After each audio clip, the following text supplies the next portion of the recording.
দর্শক, সুন্দর একটা বিকেলের স্বাগতম। সো বুঝতেই পারছেন যে আজকের ভিডিওটা কি হতে চলেছে। আজকের ভিডিও হলো যে যারা যারা এখনো বিয়ে করেননি তবে বিয়ে করবেন ভাবছেন, তবে আমার একটা কথা বলার আছে, যারা জব করেন না, কোনো কিছুই করেন না, কিন্তু তারা বিয়ে করবেন ভাবছেন, আমি তাদের উদ্দেশ্য করেই আজকের ভিডিওটা তৈরি করছি।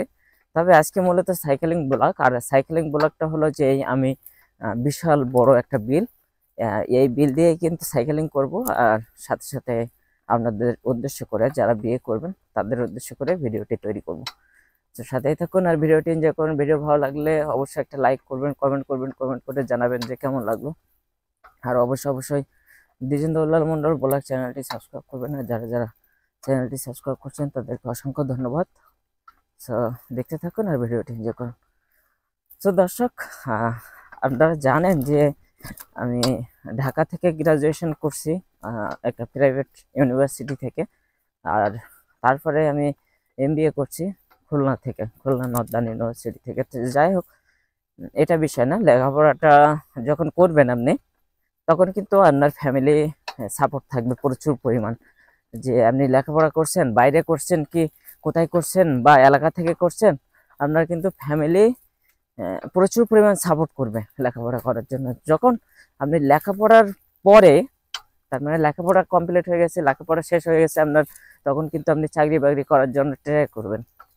তবে আমাদের বাংলাদেশের কথা বলি, আমাদের দেশে কিন্তু যে লেখাপড়া করেই কিন্তু চাকরি হবে কি হবে না তার কোনো গ্যারান্টি নেই, ঠিক আছে, গ্যারান্টি নেই। তবে এই চাকরি খুঁজতে খুঁজতে আমরা বয়স মোটামুটি ভাবে 30, 32, 34 হয়ে গেছে। এখন তো আপনার কি করতে হবে, আপনার যেটা করতে হবে সেটা হলো জন্ম মৃত্যু বিয়ে, যেহেতু ঈশ্বরের হাতে, সেহেতু মনে করেন যে আপনার বিয়ে হবে, 30, 32 বা 34 বছর হয়ে গেছে, আপনি বিয়ে করবেন।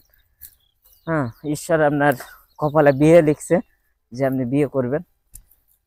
বিয়ে করতে গেলে কিন্তু আপনার মোটামুটি ভাবে ফ্যামিলি থেকে দেখা যাচ্ছে যে সাপোর্ট দেয়, অনেকের দেয় না, যে বেকার অবস্থায় বিয়ে করবে, কি করবে বিয়ের পরে। তো আমার এখানে আপনাদের উদ্দেশ্য করে রিকোয়েস্ট করব যে যারা বেকার আছেন কিন্তু বিয়ে করবেন ভাবছেন, আমি তাদেরকে রিকোয়েস্ট করব যে বেকার অবস্থায় আপনি বিয়ে কোনো মতেই করবেন না। আপনি নিজে কিছু একটা করবেন, চাকরি না হোক, আপনি পাশাপাশি চাকরি খোঁজার পাশাপাশি আপনি একটা ছোটখাটো বিজনেস করেন। দেখা যাচ্ছে চাকরি না হলেও সেই বিজনেস দিয়ে যেন আপনি প্রতিষ্ঠিত হতে পারেন বা একটা একটা সংসার চালাতে পারেন, এটাই চেষ্টা করবেন সবাই। যে শুধু লেখাপড়া করবেন, লেখাপড়া করে চাকরি মাস্ট বি আপনার হবে, এটা নিয়ে বসে থাকলে কিন্তু আপনি ভুল করবেন।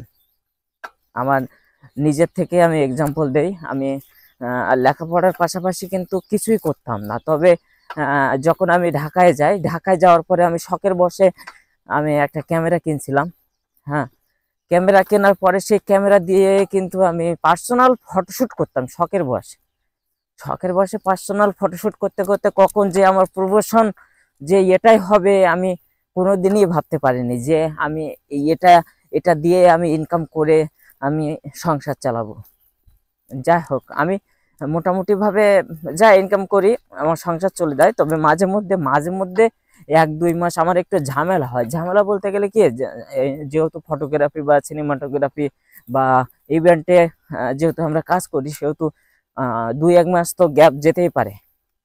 কারণ কি, 2-1 মাসে দেখা যাচ্ছে কোনো বিয়ে হলো বা হলো না, এটা কিন্তু আমরা শিওর ভাবে বলতে পারি না যে এই মাসে বিয়ে হবে কি হবে না বা কাজ হবে কি হবে না, এটা কিন্তু আমরা শিওর বলতে পারি না। যারা ইভেন্টে কাজ করে, যারা ফটোগ্রাফার, যারা সিনেমাটোগ্রাফার, এরা কিন্তু এইভাবে বলতে পারে না যে ফ্রিল্যান্সার হিসেবে কাজ করার জন্য আপনার এটা শিওর বলা যায় না যে এই মাসে আমার কাজ মাস্ট বি হবে। তবে যারা একটা হাউজের সাথে বা কোনো অফিসের সাথে যোগাযোগ করে আপনারা ফটোগ্রাফি বা সিনেমাটোগ্রাফি করেন, তাদের ব্যাপারটা আলাদা, তাদের কিন্তু সবসময় কাজ থাকে। আর যারা দেখা যাচ্ছে যে প্রজেক্টের কন্ট্যাক্ট করে প্রজেক্টের কাজ করেন, তাদের ব্যাপার আলাদা। তবে যারা এইসব অফিসিয়াল ভাবে কোনো কাজ না করে, শুধুমাত্র ফ্রিল্যান্সার হিসেবে যখন যে ডাকবে তার কাজে যাবে, এইরকম ভাবে কাজ করলে কিন্তু 2-1 মাসে গ্যাপ থাকবে। সো আমার টপিক এটা না, আমার টপিক হলো যে আপনার লেখাপড়া শেষ, আপনি চাকরি বাকরি খুঁজছেন, চাকরি বাকরি খুঁজতে খুঁজতে আপনার বয়স হয়ে গেছে 30, 32, 34, তখন আপনার ফ্যামিলি আপনাকে বিয়ে দিচ্ছে বা আপনি নিজের ইচ্ছায় বিয়ে করছেন।